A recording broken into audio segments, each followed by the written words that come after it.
Podcast Science is an award-winning weekly science show in French hosted by a bunch of crazy enthusiasts. We are convinced that the greatest ideas in science are quite easy to grasp as long as they're presented with passion, using a vocabulary common to all curious minds, whatever their academic background, if any. You don't understand French yet? Well, it's never too late. All our stories have a written transcript on the website, and people from all around the world are using our content to learn Molière's language. Our topics range from 0 to infinity, from evolution to artificial life, from electromagnetism to the science of introverts. We just love mathematics, science, critical thinking. So do you? Want to join? You can subscribe to the podcast for free from our website, podcastscience.fm, that's in one word. You also find us on iTunes and SoundCloud. See you soon, hopefully. Hâte de vous accueillir. À bientôt sur Podcast Science.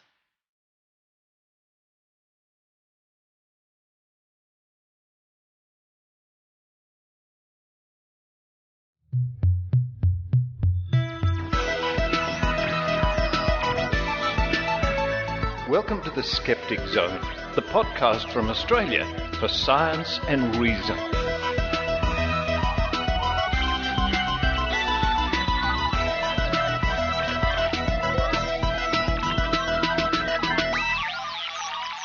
Hello and welcome to the Skeptic Zone. Bonjour. For the 15th of November 2015, Richard Saunders here with you from Sydney, Australia. And I don't need to tell you why I played the promo there for our colleagues in France. Of course, the whole world's thinking of the events in Paris over the last 48 hours. And we should also be remembering the events in Beirut and other parts of the world where similar atrocities occur. What's the answer? Well, I don't know, but I do know that we must continue our course of reason. These problems will one day be confined to the history books, I'm sure, but it's going to take a long time, and the way we're going to get to that page in the history book is if we pursue slowly and carefully the course of reason. And it's also a sobering thought to think that quite possibly some of the people who died in the recent events, especially in France, could well have been Skeptic Zone listeners. But quite frankly, I think I'm really lost for words. So we'll continue on and we'll look to see what's coming up on this week's episode of the Skeptic Zone. We're going to kick off with Heidi Robertson, the Raw Skeptic Report. Heidi's going to be giving us an update, bringing us up to date with the report by the Senate Committee into No Jab, No Pay. If you remember last week's episode, and if you've stopped laughing from the antics of those wacky, crazy, zany, outrageous people on the anti-vaccination front, what's that expression? They only open their mouth to change feet. Well, Heidi's going to be telling us what the Senate concluded and its recommendations on this matter. And thank you, Heidi, for all your hard work on this subject. Following that, it's a Week in Science from the Royal Institution of Australia. Hello, Paul Willis, my old friend, Dr. Paul Willis. Now, he's a man, and that's an organisation that certainly believes in reason, science and reason. Then after that, it's Maynard's spooky action. Maynard went to Skeptics in the pub here in Sydney and bumps into none other than Dr. Rachie, Dr. Rachel Dunlop, who is in Sydney at the moment doing some research. She's been quite a jet setter lately, so we'll find out how Rachie's going. And also Maynard's going to be chatting to various people about the topic of the evening, which was the legalization of medical marijuana, medical cannabis. What an interesting topic that is. What do skeptics in the pub type people think about this topic? Find out a bit later on with Maynard. Then to round off the show, it's Jo Alabaster. Evidence, please. And Jo's going to be telling us about a recent award given to Dr. Edzard Ernst, one of our colleagues in the UK. And that report will come to you courtesy of Australian Skeptics on the Australian Skeptics website, www.skeptics.com.au. Well worth a visit. Well, that's enough for me right now. I'm going to run downstairs and maybe have a nice croissant. That does sound good. Why not? And I think I think I really should. And while I'm doing that, I hope you enjoy the Skeptic Zone.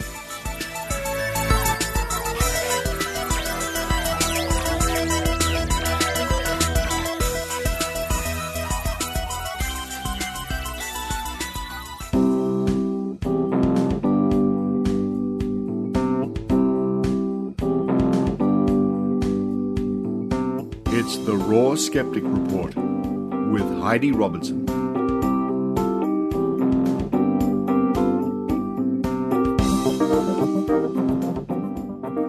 Hi everyone, Heidi Robertson coming to you from my noisy with wildlife home here in the Northern Rivers of New South Wales. This is an update on the latest news surrounding the Senate hearing into the no jab, no pay legislation. You may recall that on the 2nd of November, the Northern Rivers vaccination supporters, along with Stop the ABN and Friends of Science in Medicine, were asked to appear in front of a Senate committee to give testimony regarding the legislation. Also giving testimony, amongst many others, were anti-vaccination advocates, including 2 former presidents of the Australian Vaccination Skeptics Network, Merrill Dorey and Greg Beattie, as well as naturopath Brett Smith and Debbie Kemp, a childcare operator. Last week, Richard played some audio of them speaking over each other, refusing to answer questions, calling the senators mouthpieces for Rupert Murdoch, and generally behaving in a manner that didn't seem to do them any favours. On Tuesday, November the 11th, the Senate committee recommended the passing of the Social Services Legislation Amendment No Jab, No Pay Bill. In this recommendation, they specifically cited testimony given by Stop the AVN, the Northern Rivers vaccination supporters, and Friends of Science in Medicine. It was fantastic to read this, as we now know that they not only listened, they actively took note of the points we raised and formed their decision and further recommendations around this. Also, interestingly, the recommendation mentioned the amount of form letters or standardised letters that were submitted to them by vaccine refusers. One type of form letter was submitted by 703 people, whilst another type was submitted by 52 people. These form letters were obviously not as effective as those people sending them in had been led to believe by certain anti-vaccination groups. The recommendations made as part of this report are all supported by us, the Northern Rivers vaccination supporters, except perhaps for one, made by Senator Di Natale, that the legislation actually be delayed until January the 1st, 2018, in order to allow immunisation data systems to be improved. We would hope that the legislation is not delayed for this amount of time. So, key aspects of the recommendations by the committee were as follows. Recommendation 1. The committee recommends that the government consider an initial review after 12 months to assess the immediate impact of the bill and a full evaluation of the impact and effectiveness of the bill after 3 years of implementation. Recommendation 2.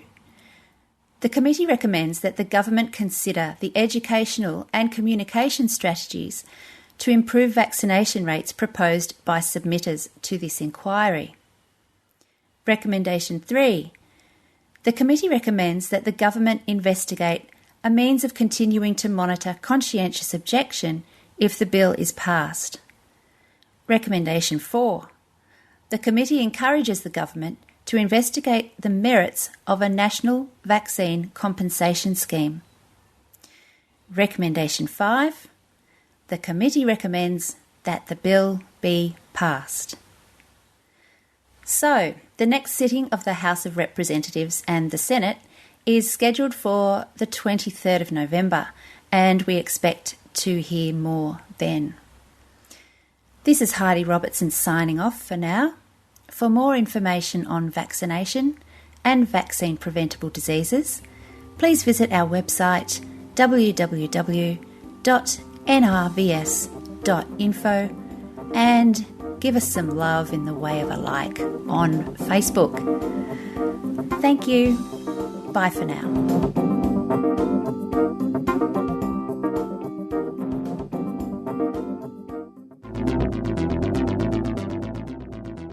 Welcome to A Week in Science from RiAus, bringing you the science you need to know. It was one small step for an animal, one giant leap for the animal kingdom. But just how did the first vertebrates walk onto land and breathe air for the first time? It's time to take a closer look at our first steps.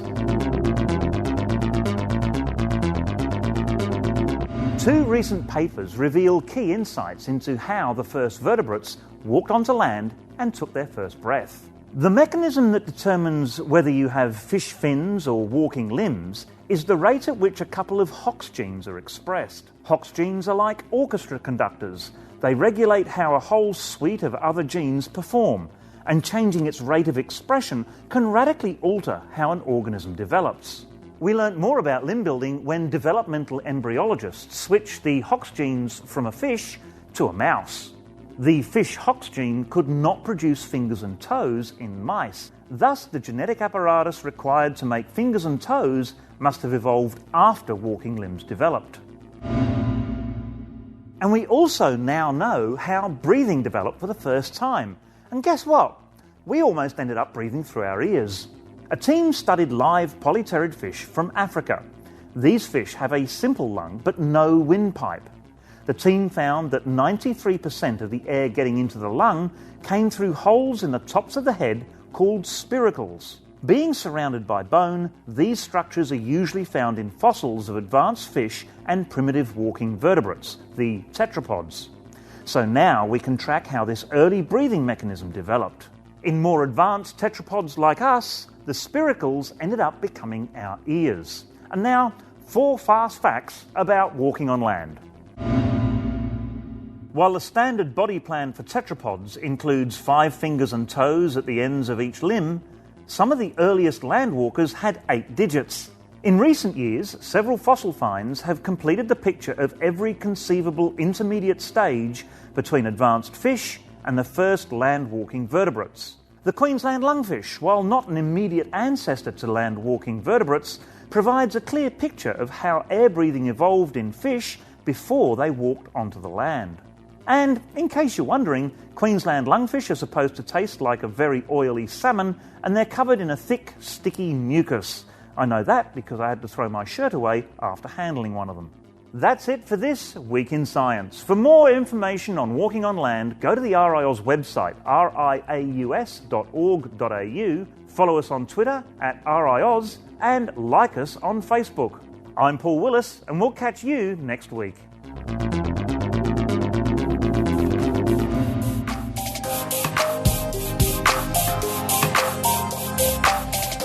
Want to help support the Skeptic Zone and look pretty damn stylish while you're about it? Visit Mr. Cat's Origami Jewellery. Go to www.skepticzone.tv and click the link, or simply Google Mr. Cat's Origami Jewellery, also on Facebook. Pendants, earrings and cufflinks. Support Mr. Cat. Support the Skeptic Zone.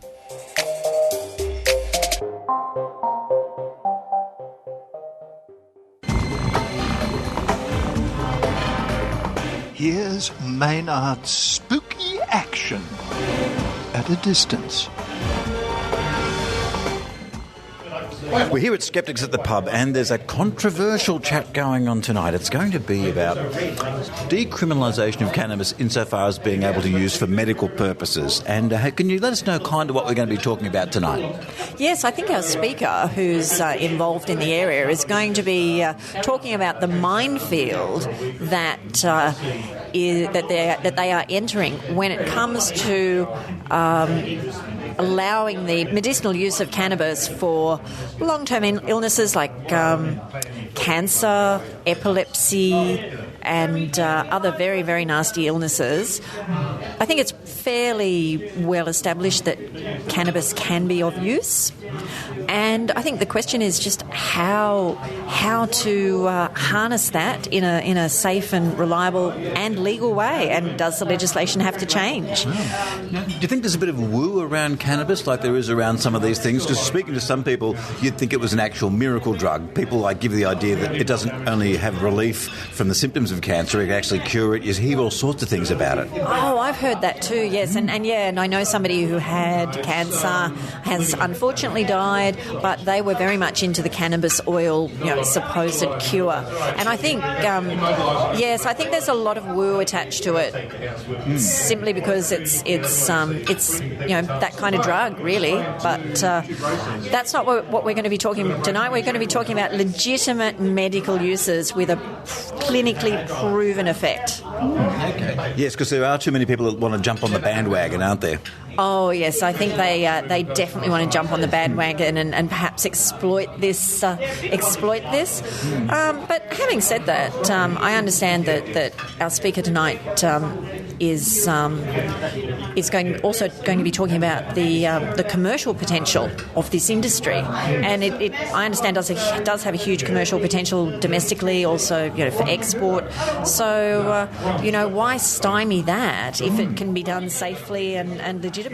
Now, what do you think? We're talking about medicinal marijuana here this evening, and there are legitimate uses of that. But do you think people get a bit too effusive about the possible benefits of cannabis sometimes? Well, they're the only ones to know.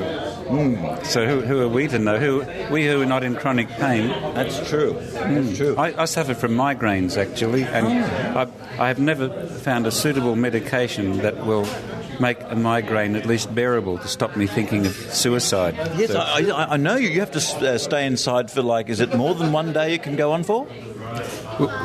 Well, one day and a day to recover can be. So if there was medicinal marijuana available, I'd probably be trying it. But I wouldn't. I've got no intention of trying it otherwise. And do you think if they should hone the active ingredient down into a tablet, or just let people be able to pipe it up if they feel like it? Oh, look, I don't know. It's so complicated. Yeah, what's going to stop it being criminalised is the main thing. Because how do you separate the two? Yeah, I don't have the answer there. And of course, there is a lot of people that think that hemp can save the world. Well, hemp rope certainly enabled people to sail around the world 200 years ago. And of course, I've also got someone here. What's your views on the subject? I'm quite neutral on it. I've only tried cannabis once, but when I was very young. But do you think it should be investigated further? Do you think the claims are a little bit exaggerated? Probably exaggerated, although not completely useless. I mean, it would be there with aspirin and some other popular drugs. So, well, and you're just going to wait to see what is said tonight? I think so, yes. Now, Tim Mendham, of course, you're a man who went to university in the 70s and you saw a few things. I did see a few things. I'd rather not talk about them, actually. And so what do you think of the claims behind medicinal use of cannabis at the moment in New South Wales? Medicinal? I think it's a bit limited, actually. Although, speaking to some people, they go a little bit too far with their claims sometimes, don't they? I think,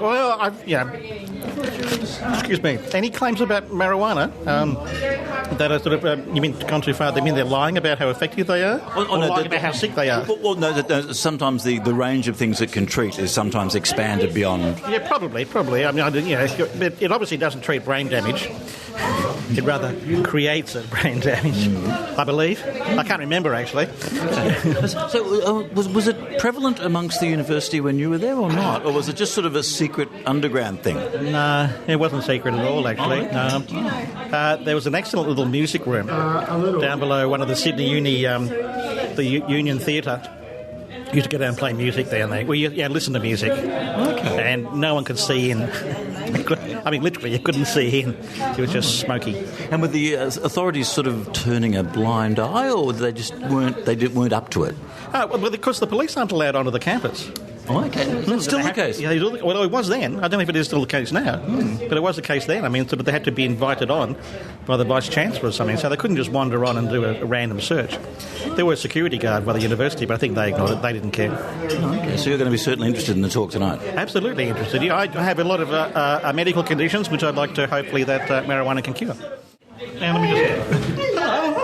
Oh, there's a lot of excitement has gone through the Crown Hotel here at Skeptics in the Pub as Dr. Rachie has walked in, and most people realise that she owes them money, so there's a bit of a kerfuffle going on. Dr. Rachie! $20, Dr. Rachie, $20. Oh, hey, look, and like I said, there's a lot of people that Dr. Rachie owes money to, so it's pretty wild that she's shown her face at Sydney Skeptics in the Pub. Dr. Rachie, welcome back. Thank you, Maynard. It's nice to be back. Now, I believe you've been in Jackson Hole. Is that a euphemism? Well, I don't know. I don't know what goes on in that place. But yeah, when you say I'm going to Jackson Hole, I don't know. No, it is a place. Yes, I have been there. It is in Wyoming, and it's a ski village, pretty much. So at the moment, it is snowing there. Now, I understand it's a place that has really rich people and really poor people. It's sort of a dual economy going on. Yeah, so I guess you could describe it as that, because it's wealthy because it's a ski resort, and then the people that run the resorts, you know, the workers, the people that run the cafes and bars and stuff, they're all paid fairly averagely, being that it's American hospitality, and that's endemic across the country. And there's a very serious housing shortage issue in Jackson Hole as well. Oh, okay. So rent is very expensive, and workers simply can't afford to live in the town. Yeah. So Dr. Rachel Dunlop, what have you been up to since last time we spoke to you here? You wouldn't even tell us where you were going, probably because you didn't want to say Jackson Hole. That's right. I wouldn't even tell you where I was going. Yeah. I've been back and forth to Australia a couple of times. I was in Jackson for a few months, and then I came back here to Melbourne, went back to Jackson, came back here, and then my boss decided to send me to Sydney to do some work because we don't have the right equipment that we need to do this particular project in the USA. But they happen to have it here at Macquarie University. So I managed to wrangle my way back, get a trip back to Australia to do a month's worth of work in Macquarie University. Yeah. Now, of course, your research is into motor neuron disease and possible causes of it, and what path are you examining at the moment? And we must stress that this is just merely an initial finding, but it probably means that you will cure cancer. That's what I'm planning to do next week, actually. Wow, yeah. No, we've got a drug now that we've been trialling for a couple of years, and we're going to put it into phase 2 trials next year. Can I have some for Saturday night? You can buy it online. Get out. But not through Silk Road. Just through Amazon, actually. Oh, okay. So we're doing phase 2 trials now to see, because when drugs go into trials with humans, you do the first lot, which is called phase 1, and that's just to check if the drug is toxic and if people can tolerate it. So it's a safety check, if you like, and that's a small number of patients, usually less than 100. And then if that's successful, you go into the next stage, which is called phase 2, and that's to work out if the drug actually does anything. Does it slow down the disease? Does it cure the disease? Does it have any efficacy, as the scientific term goes? So that's where we're going next. And at the moment, we're looking for $2.5 million to do that. So if anybody has a spare $2.5 million, that would be good. We could use that. Kickstarter. Maybe. Yeah. I mean, that has actually been discussed. Kickstarter has been discussed. Now, you're hoping that this will be of use against motor neuron disease. Now, is that across the board? So would that be MS as we know it as well, or different sorts? Yeah, what type? Well, motor neuron disease, as you suggest, is an umbrella term for a lot of different disorders. MS, though, is not a neurodegenerative disease. It's actually an autoimmune disease, so that's a different category. But this will apply possibly to Parkinson's disease, Alzheimer's disease, frontal temporal dementia, Lewy body dementia, which actually was announced today that it's thought that Robin Williams had Lewy body dementia, actually. Okay. And all those diseases are termed neurodegenerative diseases, so our therapy may help with any of those, possibly. So has your research also suggested there's something we should avoid doing, or eating, or being, or breathing? Yes. I mean, specifically, we're looking at a toxin found in blue-green algae, and you might say to me, well, Rachel, I don't eat algae, so I'm fine. But it turns out that this toxin comes from blue-green algae that you find on the surface of lakes and rivers, and it can then get into the food chain through seafood, through mussels, through the water. And if, for example, you water crops with unfiltered water that has the toxin, it can get into things like leafy vegetables and wheat and rice and that sort of thing. So actually it can be in all kinds of foods. And currently people wouldn't be trying to necessarily filter it out because it's not considered a problem. Is that true or not? No, it is considered a problem. Okay, right, okay. But people aren't testing for it because they don't have a test for it yet. Oh. There's not a simple, quick, cheap way of detecting it.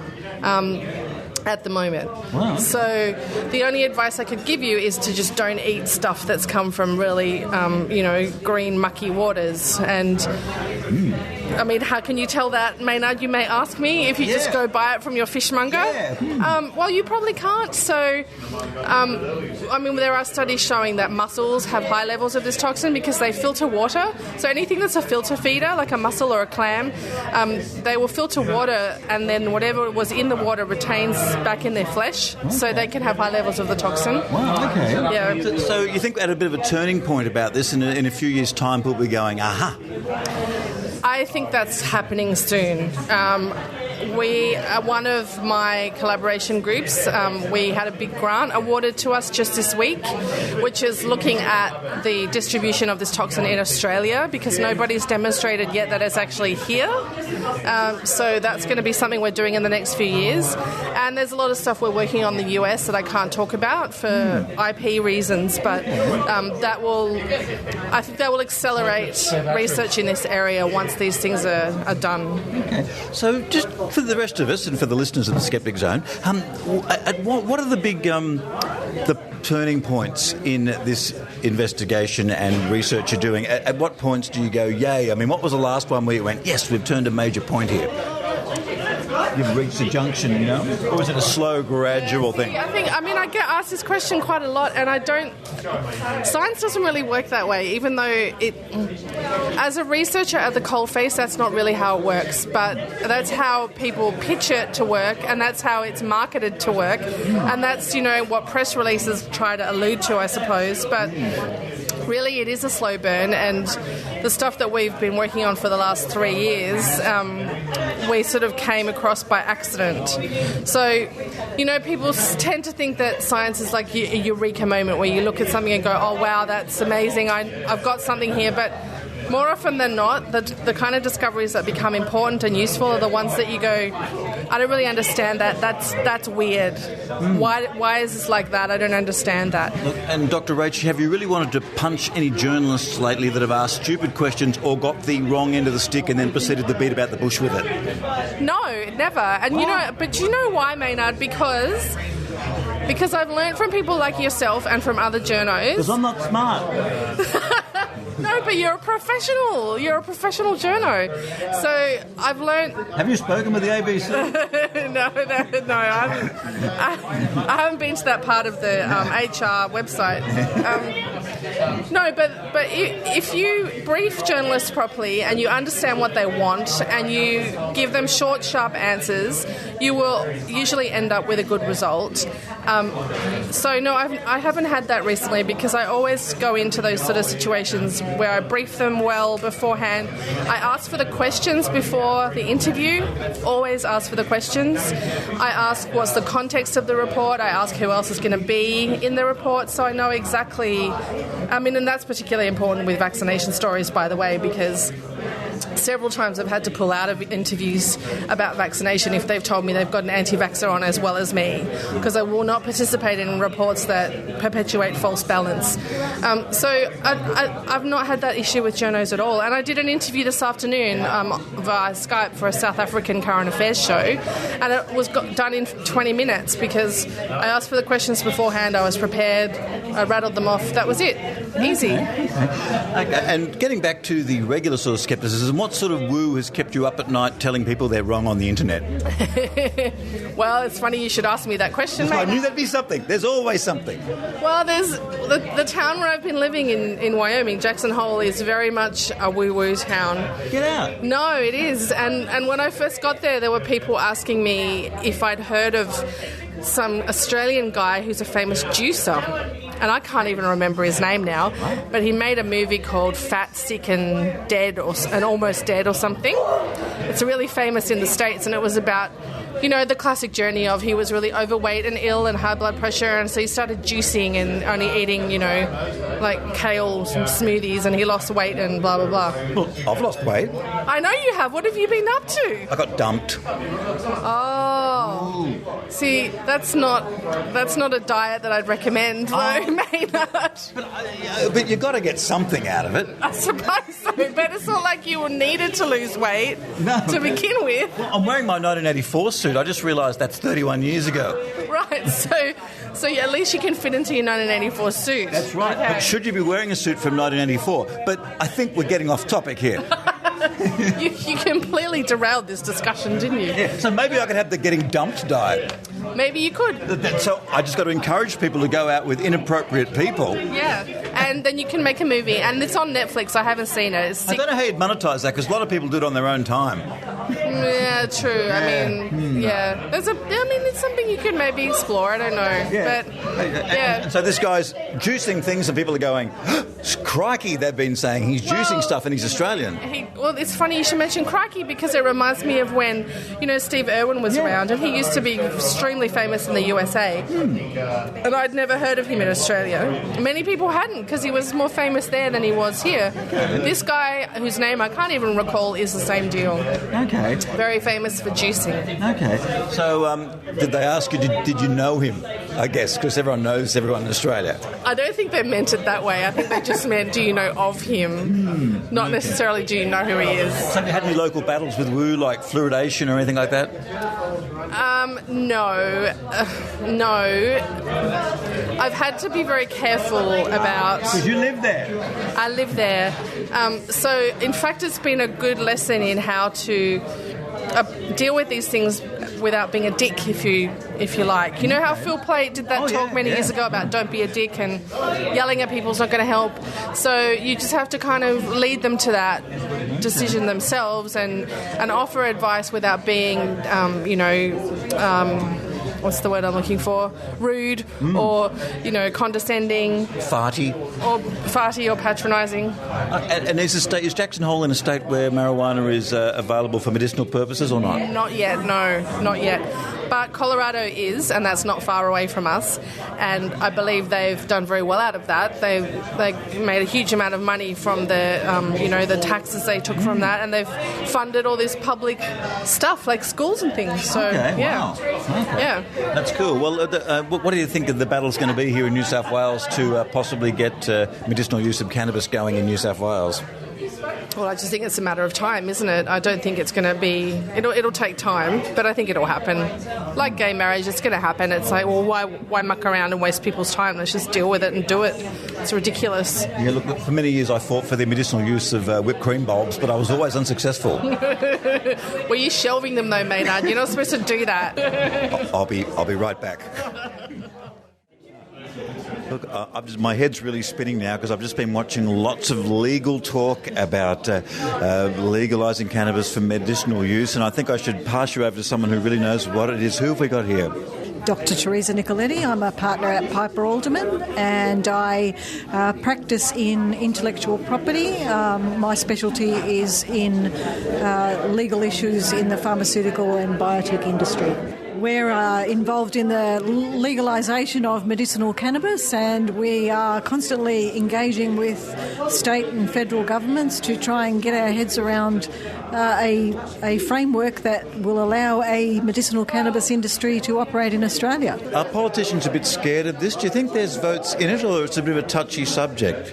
I think there is a bit of controversy around it because of the historical stigma associated with the use of medicinal cannabis. But what it comes back to is that there are genuine therapeutic benefits for products that are derived from cannabis, and that's what we should focus on, providing access for medicinal and scientific use, and that's entirely consistent with the convention.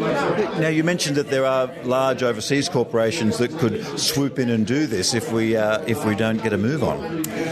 Well, yes, there is always that possibility, but they will also have to operate under the regulatory framework. So if they want to bring in their drugs, they have to submit to the same evaluation process that any company, whether it's in Australia or overseas, has to submit to.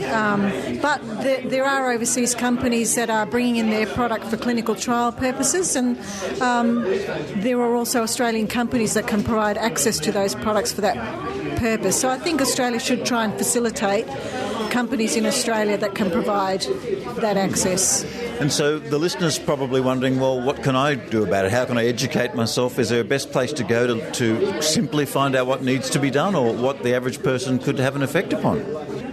You'll find different information at different sites. So you'll find information about the regulation of drugs generally on the TGA's website.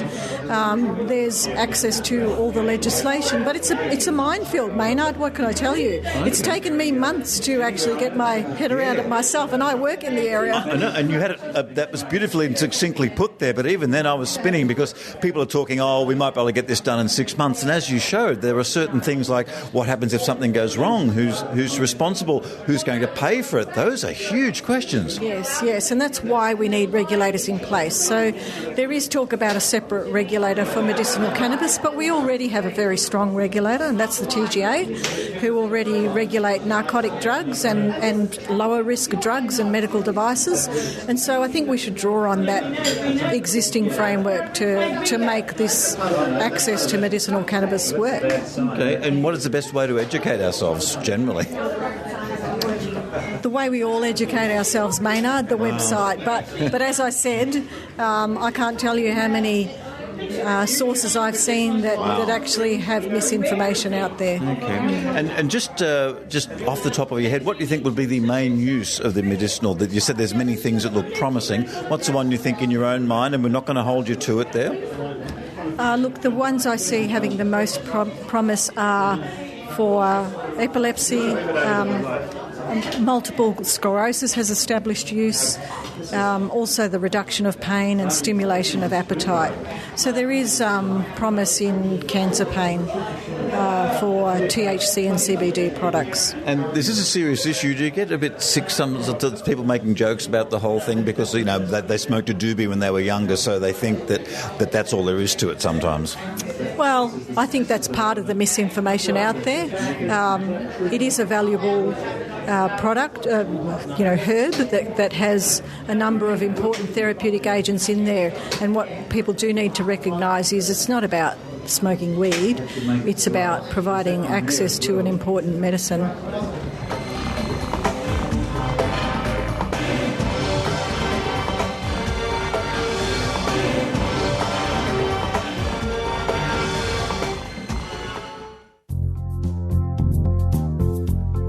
Raskó Gábor vagyok, a Skeptikus Társaság Egyesület és a Skeptikus Szervezetek Európai Tanácsának elnöke. Mint a Skeptic Zone podcast hallgatója, bizonyára te is fontosnak tartod az áltudományokkal kapcsolatos felvilágosítást, a kritikai gondolkodást és annak népszerűsítését. Ha szeretnél részt venni ilyen tevékenységben, vedd fel velünk a kapcsolatot a www.skeptikustarsaság.hu vagy az info@skeptikus.hu címen. Továbbá ajánlom figyelmetbe Facebook oldalunkat is, amit a facebook.com/Skeptikus Társaság címen találsz, valamint várunk szeretettel rendezvényeinken. Hi, this is Gábor Raskó, President of the Hungarian Skeptic Society and Chairman of the European Council of Skeptical Organizations. As a listener of the Skeptic Zone, you probably agree that educating others about pseudoscience and critical thinking is an important task. If you are eager to take part in either of these activities, we would be happy to hear from you. Don't hesitate to contact us at www.skeptikus.hu or info@skeptikus.hu. We also recommend you visiting our Facebook page, Skeptikus Társaság, or simply come and join us at one of our events.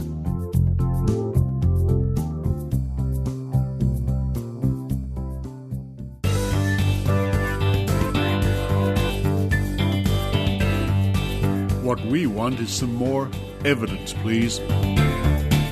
Here's Jo Alabaster. Hello, this is Jo Alabaster.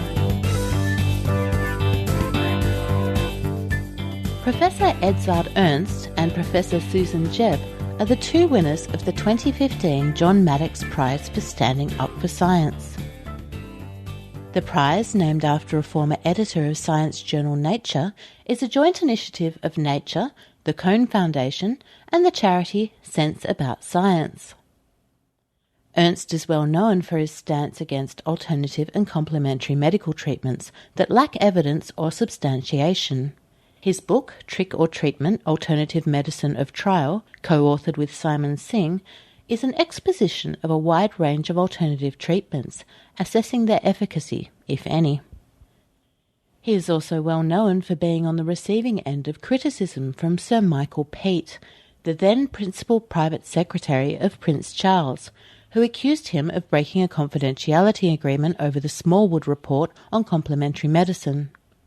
The report had been commissioned by the Prince and suggested that complementary and alternative medicine was cost-effective and should be available on the UK National Health Scheme. Ernst was initially enlisted as a collaborator on the report, but asked for his name to be removed after a sight of the draft report convinced him that Smallwood had, quote, written the conclusions before looking at the evidence, end quote. The report did not address whether CAM treatments were actually effective, and Ernst described it as, quote, complete misleading rubbish, end quote. At the time, he was Professor of Complementary Medicine at the University of Exeter, the first such academic position in the world. He was also Director of Complementary Medicine of the university's Peninsula Medical School. Following the criticism over his comments on the Smallwood Report, the university undertook an investigation of Ernst. Even though he was cleared of wrongdoing, Ernst has said that circumstances surrounding the ensuing university investigation led to his retirement. Regarding the Maddox Prize, he was, quote, recognised for his long commitment to applying scientific methodologies in research into complementary and alternative medicines, and to communicating this need. Professor Ernst continued in his work despite personal attacks and attempts to undermine his research unit and end his employment. As a result, he has addressed a significant gap in the research base in this field and has brought insights into discussions with the public, policymakers, commentators, practitioners, and other researchers, end quote. His co-winner, Susan Jebb, is Professor of Diet and Population Health at the University of Oxford. She was, quote, recognised for her promotion of public understanding of nutrition on a diverse range of issues of public concern, from food supplements to dieting. Professor Jebb tackled misconceptions about sugar in the media and among the public, and endured personal attacks and accusations that industry funding compromised her integrity and advisory capabilities, end quote. The winners of the 2015 John Maddox Prize were announced on November 3, 2015, at the Sense About Science annual reception in London. The judging panel in 2015 consisted of Tracy Brown, Director, Sense About Science, Philip Campbell, Editor-in-Chief, Nature, Lord Rees of Ludlow FRS, and Professor Colin Blakemore FRS. Judges sit in a personal capacity. On winning the prize, Ernst said that, quote, there is a lot in alternative medicine that challenges rationality and ethics. Standing up for science by refuting the plethora of pseudoscience and low-quality research in this field is important to patients and to people who practice medicine, as well as to everyone else who talks about it. To receive the John Maddox Prize is a true honour as well as an invaluable recognition of our work, end quote. You can read this report and many more at www.skeptics.com.au.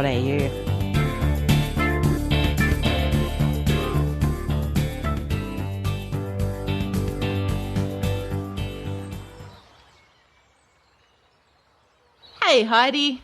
Oh, hi, Jo. Hi, Heidi. Oh, hi, Maynard. Hi, Maynard. Oh, hi, Jo. Nice day in this park, yeah? Yes, great weather. Oh, look, a unicorn. A unicorn? There are no such things as unicorns, silly. Yes, there are. No, there isn't. Hey, ladies, what are you arguing about? Jo thinks unicorns are real. They so are. Let's look this up in the Skeptics Dictionary. The what? How can we do that in this park? There are no computers here. You ladies probably don't know about the Skeptics Dictionary app, available now for iPhone, iPad and iPod Touch in the App Store. Yeah, we do. We've been listening to the Skeptic Zone for years, you know. Yes, okay. The app lets you access all the great Skeptics Dictionary articles when you're on the go. Here, let me look up unicorns. Oh, cool. Heidi, prepare to be proven wrong. It says here the unicorn is a creature from fables. Aha. Actually, I see now that someone just dumped their ice cream cone on that horse's head. Thanks, Skeptic Dictionary iPhone app. That's just some guy in his undies.